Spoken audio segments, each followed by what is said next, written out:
Ispahani high school আয়োজিত আধুনিক যোগাযোগ মাধ্যমের ক্লাস আজকে 2021 সালের 14ই জানুয়ারির আজকে ক্লাস 10 ইংলিশ সেকেন্ড পার্টের ক্লাস। তো এর আগে আমি ক্লাস করছিলাম সেন্টেন্স, পার্টস অফ স্পিচ, তারপরে সেন্টেন্স করছিলাম। তো সেই সেন্টেন্সগুলোর সম্ভবত আমরা অ্যাসারেটিভ, ইন্টারোগেটিভ, ইম্পারেটিভ পর্যন্ত হয়তো করছিলাম। আজকে আমাদের সেটারই ইম্পারেটিভ পরে আমরা অপটেটিভটা আজকে নিয়ে আলোচনা করব।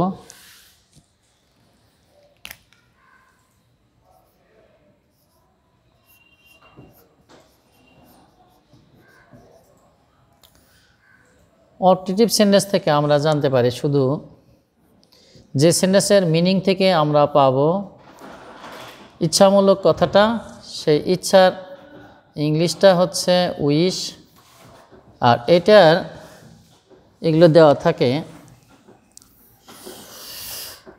যেমন she wants to be a doctor। এখানে আমাদের দেওয়া হয়েছে যে she wants to be a doctor, তিনি একজন ডাক্তার হতে চান। এখানে ইচ্ছা পোষণ করা হয়েছে।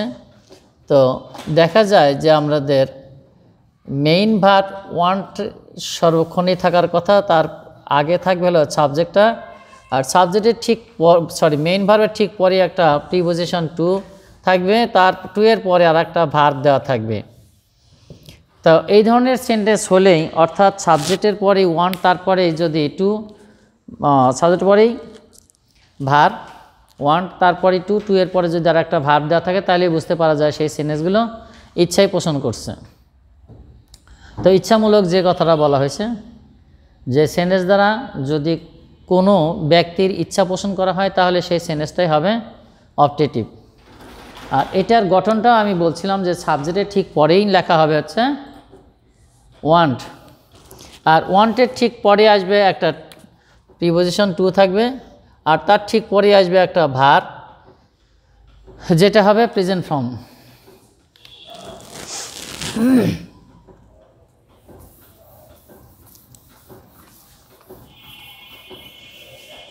এটা হলো আমাদের ইচ্ছামূলক কথা। অপটেটিভের আর একটা কথা লেখা হয়, সেটা হচ্ছে মে ইউ বি হ্যাপি। লেখা হয়েছে মে ইউ বি হ্যাপি। যে সেন্টেন্স দ্বারা আমাদের কারোর মঙ্গল কামনা বোঝানো হয়, শুভ কামনা বোঝানো হয়, সেই সেন্টেন্সটাই আমরা জানি অপটেটিভ সেন্টেন্স, এবং তার মিনিংটা হচ্ছে হলো আশীর্বাদ বা দোয়া। তো এই সেন্টেন্সগুলো শুরু হয় মে দিয়ে, তারপরে একটা সাবজেক্ট আসে, তারপরে একটা ভার্ব লেখা হয় যেটা হবে প্রেজেন্ট ফর্ম। তাই আমরা এখানে লিখছি যে সেন্টেন্সের যে এক্সাম্পলটা দেওয়া হয়েছে সেখানে লেখা হয়েছে মে, তারপরে লেখা হয়েছে সাবজেক্টিভ, তারপরে লেখা হয়েছে বি ভার্ব, তারপরে যে অ্যাডজেক্টিভ একটা লেখা হয়েছে হ্যাপি, যে তুমি সুখী হও। এটার দ্বারা বোঝানো হয়েছে যে কোনো ব্যক্তির প্রার্থনা বোঝানো হয়েছে, বা কারোর প্রতি প্রার্থনা করানো হয়েছে বা বোঝানো হয়েছে।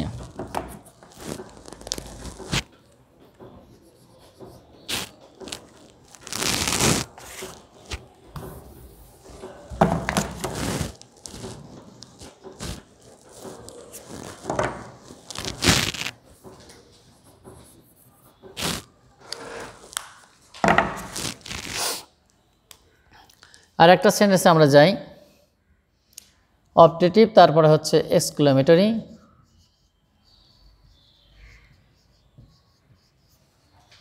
এক্সক্লেমেটরি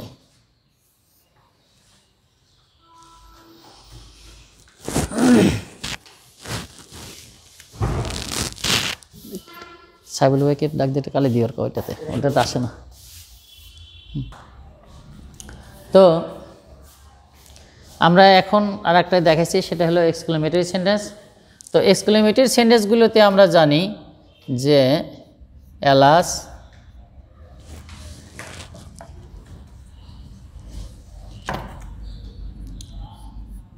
হুরা, ব্রেভো, আর সবচাইতে বড় পরিচিতি হচ্ছে কোনো লম্বা একটা দাড়ির মতো যে চিহ্নটা, সেটা দেওয়ার পরে তার নিচে যে ফোঁটা দেওয়া হয়, সেই সেন্টেন্সটা সেই চিহ্নটা দেওয়া থাকলেই কোনো সেন্টেন্সে তার নাম হবে এক্সক্লেমেটরি সেন্টেন্স। আর এই সেন্টেন্সটা দ্বারা কারোর মনের আবেগ অর্থাৎ আশ্চর্য কিছু অথবা দুঃখ আর আনন্দের যে কোনো একটা বোঝানো হয়। তো আনন্দ, দুঃখ, বেদনা এই ধরনের যে সেন্টেন্সগুলো লেখা হয়, সেই সেন্টেন্সগুলোর নামই হচ্ছে এক্সক্লেমেটরি। আমার এখন মনে পড়ছে, হয়তো গত সপ্তাহে আমরা এটা হয়তো আলোচনা করছিলাম। তো আলোচনা করছিলাম এটা নিয়ে গত সপ্তাহেও, তো আমার খেয়াল ছিল না, তো আজকে হয়তো আবার শুরু করছি। তো এলাস,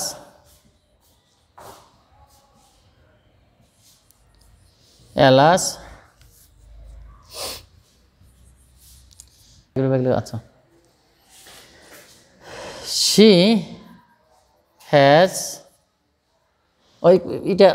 has injured।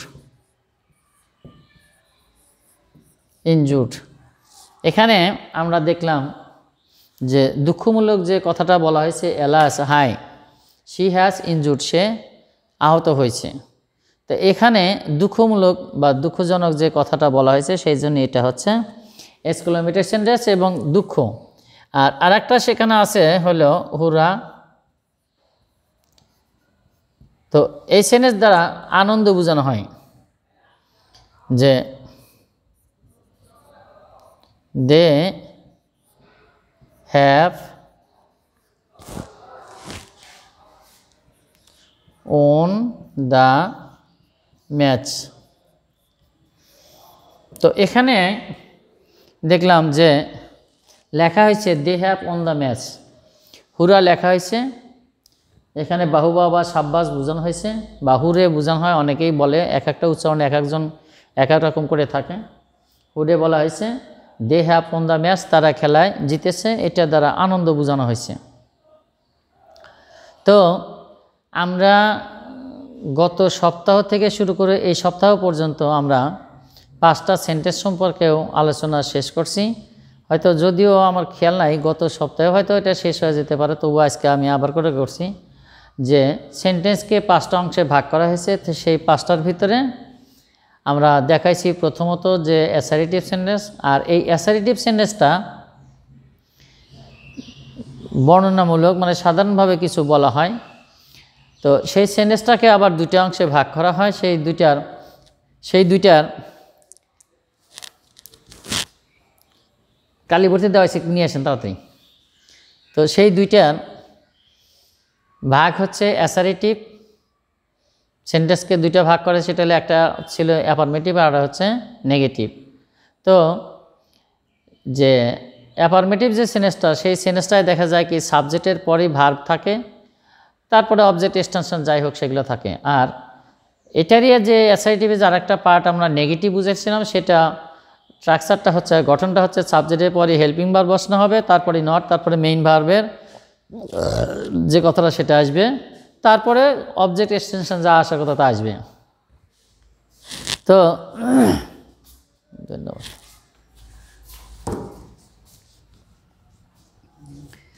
তো এই অবস্থায় নেক্সট আমরা আসছিলাম হলো ইন্টারোগেটিভ সেন্টেন্সে, সেটাও শেষ হয়েছে। তো আজকে আমি এখন আলোচনা করতে চাচ্ছি হচ্ছে পার্সন নিয়ে।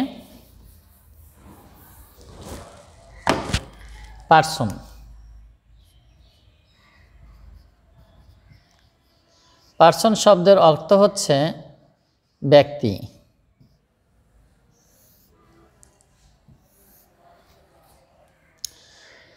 তো পার্সনকে 3টা ভাগে ভাগ করা হয়, যে পার্সন, তিন প্রকার। আর এগুলো হচ্ছে প্রথমত হচ্ছে ফার্স্ট পারসন। তো এই ফার্স্ট পারসনটা হচ্ছে I, we, my, me, our, us, এগুলো হচ্ছে ফার্স্ট পারসন। আর সেকেন্ড পারসন হচ্ছে ইউ, ইয়োর, ইয়োর্স, এগুলো হচ্ছে সেকেন্ড পারসন। তো আমরা এখানে দেখালাম হচ্ছে আজকে ব্যক্তি অর্থাৎ পারসনকে তিন ভাগে ভাগ করা যায়, সেগুলো হচ্ছে ফার্স্ট পারসন, সেকেন্ড পারসন এবং থার্ড পারসন। তো আমি এখন ফার্স্ট পারসনটা লিখছি। তো ফার্স্ট পারসনের যে শব্দগুলো আমরা জেনারেলি যেগুলো ব্যবহার করি সেটা হচ্ছে I, we, my, me, our, us, এইগুলো। আর সেকেন্ড পারসনে শুধু লেখা থাকে ইউ, ইয়োর, ইয়োর্স, এই তিনটাই সচরাচর আমরা ব্যবহার করি, অন্যগুলো করি না। যদিও আরও দিয়ে একটা থাকতে পারে, সেগুলো আমরা ব্যবহার করি না। আর লাস্ট অফ অল হচ্ছে এই ফার্স্ট পারসনের যে শব্দগুলো প্রোনাউনগুলো দেওয়া হয়েছে এবং সেকেন্ড পারসনের যে প্রোনাউনগুলো দেওয়া হয়েছে, এগুলো ব্যতীত যা থাকবে সবগুলি হচ্ছে third person. Without first person and second person other noun or pronoun must be or is called or are called third person. তো থার্ড পারসনগুলো আমরা জানি যে থার্ড পারসনগুলো হবে কি অল নেমস, সকল নামই, অ্যান্ড দেয়ার এবং তাদের,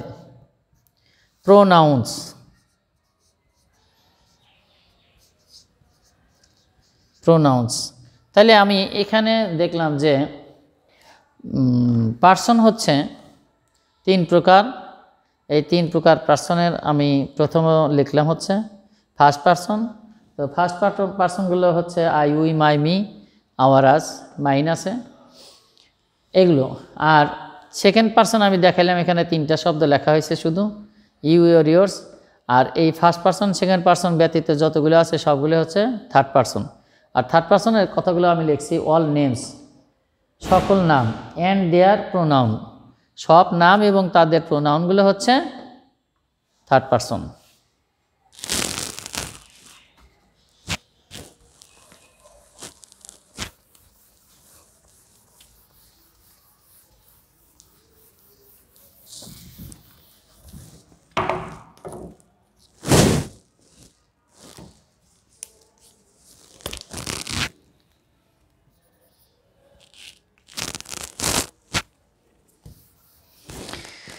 এখন আমি একটু আলোচনা করতে চাচ্ছি টেন্স নিয়ে।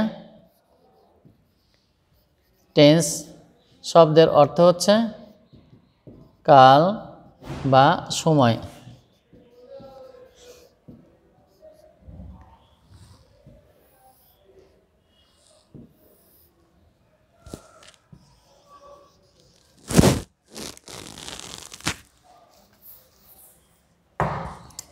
আচ্ছা, টেন্স। এখন টেন্স কাকে বলে সেটা আমি এখানে লিখলাম। টেন্স শব্দের অর্থ হচ্ছে সময় বা কাল। তো যখন যা কিছু করা হয় বা যে সময়টা আছে সেই সময়টাকে টেন্স বা কাল বোঝানো হয়। আর এই সময়টাকে বা টেন্সটাকে বা কালটাকে প্রধানত তিনটা অংশে ভাগ করা হয়েছে। তো সেই তিনটা ভাগ হচ্ছে, প্রথমত হচ্ছে প্রেজেন্ট, এর বাংলাটা আমরা হয়তো অনেকেই জানি, বর্তমান। আর নেক্সটটা হচ্ছে পাস্ট শব্দের অর্থ হচ্ছে অতীত, এটাও আমাদের জানা আছে, যেটা চলে গেছে। এরপরে হচ্ছে ফিউচার, ভবিষ্যৎ। তো তিনটা টেন্স আমরা এখানে লিখলাম। সেই তিনটা টেন্স হচ্ছে প্রধান তিনটা যে টেন্স করা হয়েছে সেই তিনটা টেন্স হচ্ছে প্রেজেন্ট, তারপর লেখা হয়েছে পাস্ট, আর তারপরে শেষ লিখলাম হচ্ছে ফিউচার। তো প্রেজেন্ট হচ্ছে যখন কোনো ব্যক্তি কিছু করতে থাকে সেই সময়টাকেই বলা হয় প্রেজেন্ট, যে সময়টা। আর যে সময়টা হয়তো কাজ করা হয়েছে, অর্থাৎ যে মানে সময় কাজটা করা হয়েছে সেটা যদি অতিক্রম হয়ে থাকে বা চলে যায় থাকে সেই সময়টাকেই বলা হচ্ছে পাস্ট। আর কেউ কিছু হয়তো করবে, কোনো ব্যক্তি হয়তো কোনো কাজ করবে, এই ধরনের যদি বোঝানো হয় সেটা হবে ফিউচার, অর্থাৎ ভবিষ্যতে করবে, কখনো হয়তো করবে, সম্ভাবনা, ইচ্ছা হয়তো থাকছে যে হয়তো কখনো কিছু করবে সেই রকম। তো যাই হোক, এইভাবে আমরা দেখলাম তিনটা টেন্স প্রধানত লেখা হয়েছে, প্রেজেন্ট লেখা হয়েছে, পাস্ট, ফিউচার লেখা হয়েছে, তিনটা টেন্স। তো এই তিনটা টেন্সকে আবার প্রত্যেকটাকে আবার ভাগ করা হয়েছে 4টা করে। তো সেই ভাগগুলো আমরা এখন একটু দেখি।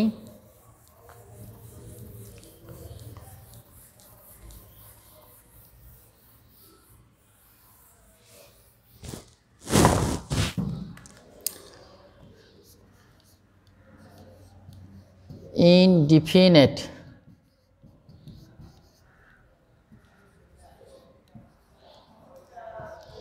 continuous, perfect,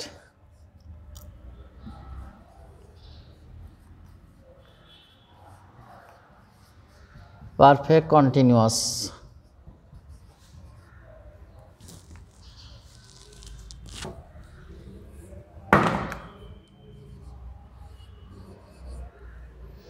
নিউয়াস।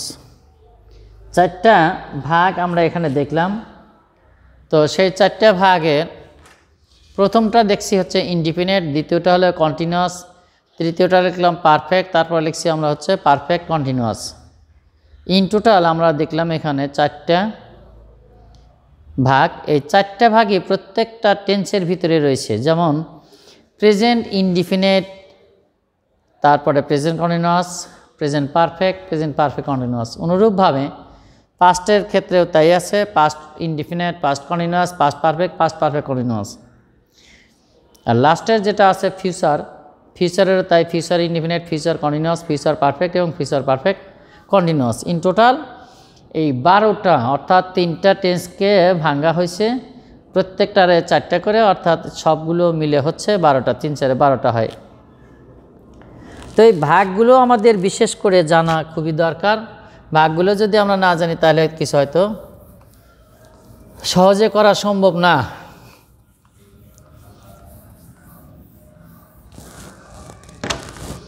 এখন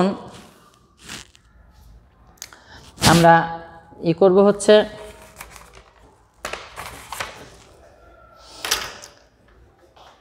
প্রেজেন্ট টেন্সের, যেহেতু আমরা দেখলাম এখানে, তো প্রেজেন্টকে নিয়ে আমরা আলোচনা করব একটু।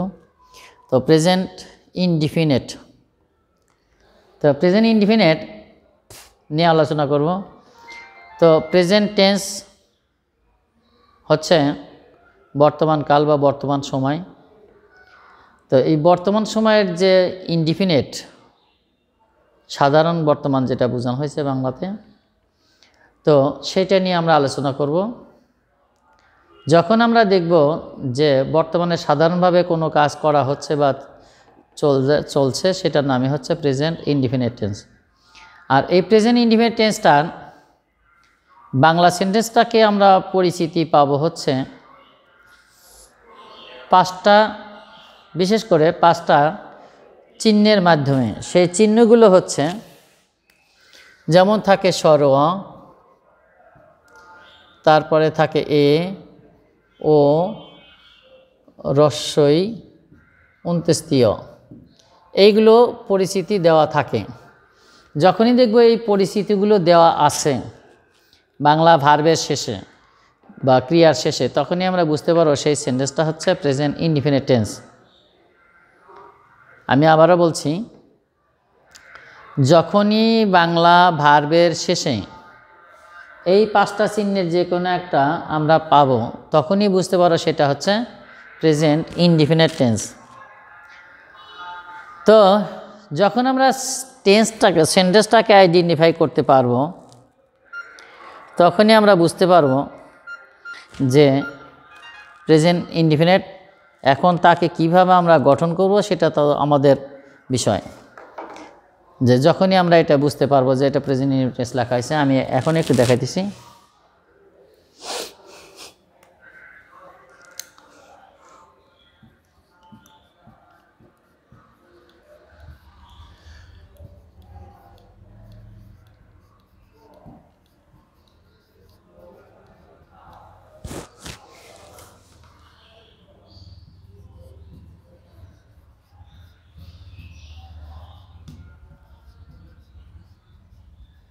আমি বাজার থেকে একটি বই আনি। এই সেন্টেন্সের ভিতরে বাংলা ভার্ব বা ক্রিয়া লেখা হয়েছে আনি।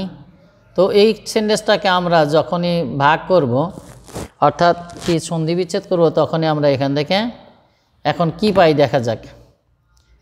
আন যোগ রস্বই। তাহলে আমরা এখানে কি পাইলাম? রস্বই পাইছি। অতএব আমরা বুঝতে পারছি সেন্টেন্সটা লেখা হয়েছে প্রেজেন্ট ইনডিফিনিট টেন্সে।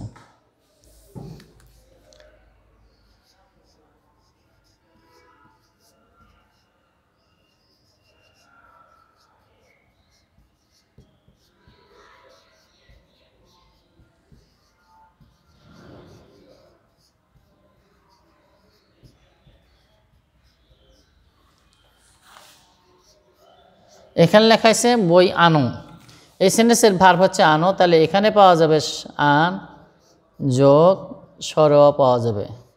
এখন যে সরোয়াটা পাওয়া যাবে, কিভাবে পাওয়া যাবে? আমরা জানি যে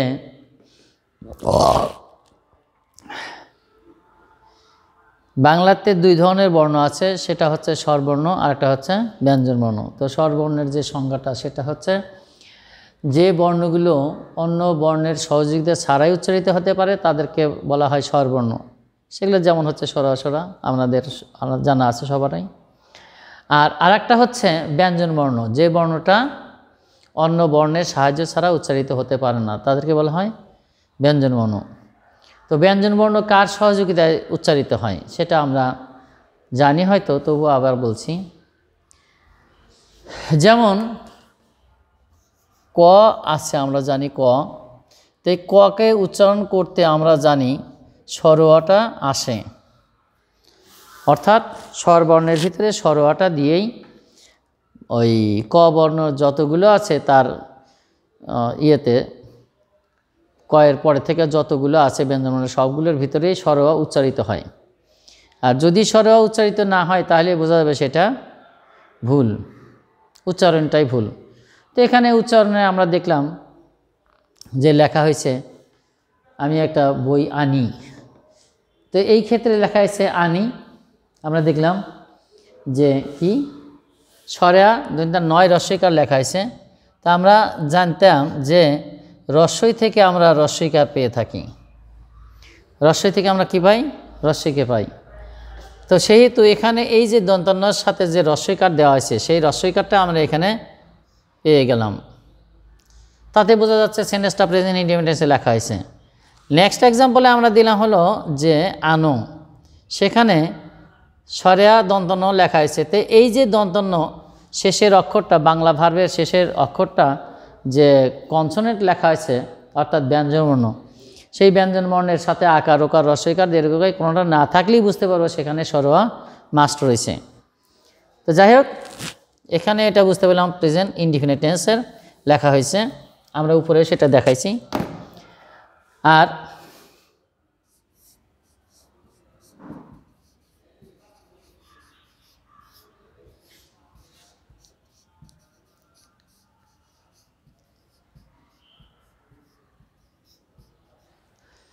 এখানে বই লেখে কলম হচ্ছে, দেখ এখানে বাংলা যে ক্রিয়াটা সেটা লেখা হয়েছে আনে।